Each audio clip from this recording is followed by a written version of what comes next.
এই যে শাকের পাতা রান্না হবে, পুঁই শাকের পাতা আর আলু শাকের পাতা। এই যে আলু, এই যে মিষ্টি আলু শাকের পাতা, এই দুই পাতা একসঙ্গে করে বাগদা চিংড়ি দিয়ে রান্না করব। এই যে আলু আর পুঁই শাকের পাতার শাকটা চিংড়ি মাছ, বাগদা চিংড়ি, ঝাল পেঁয়াজ দিয়ে সিদ্ধ করে নিচ্ছি, পরে তেলে দেবো।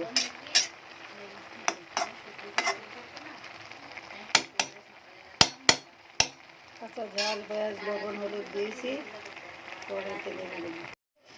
এই যে শাকটা হয়ে গেছে, এখন তেলে দেবো।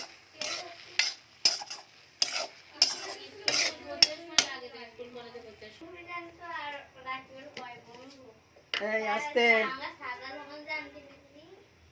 এই যে জিরা দিচ্ছি,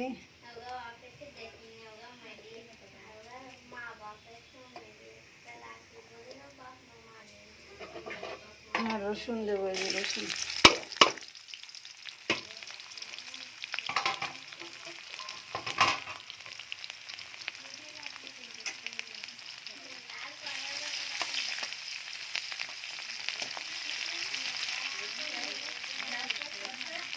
রসুনটা ভাজা ভাজা হয়ে গেলে শাক দিই।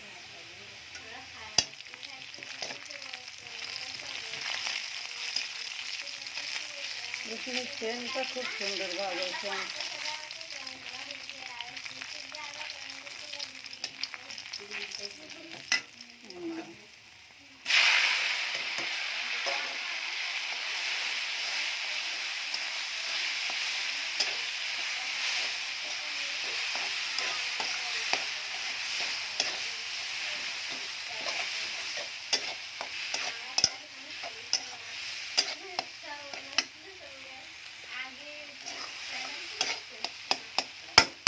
এই শাকটা কমপ্লিট রান্না। আল্লাহ হাফেজ, সবাই ভালো থাকবেন। আমাদের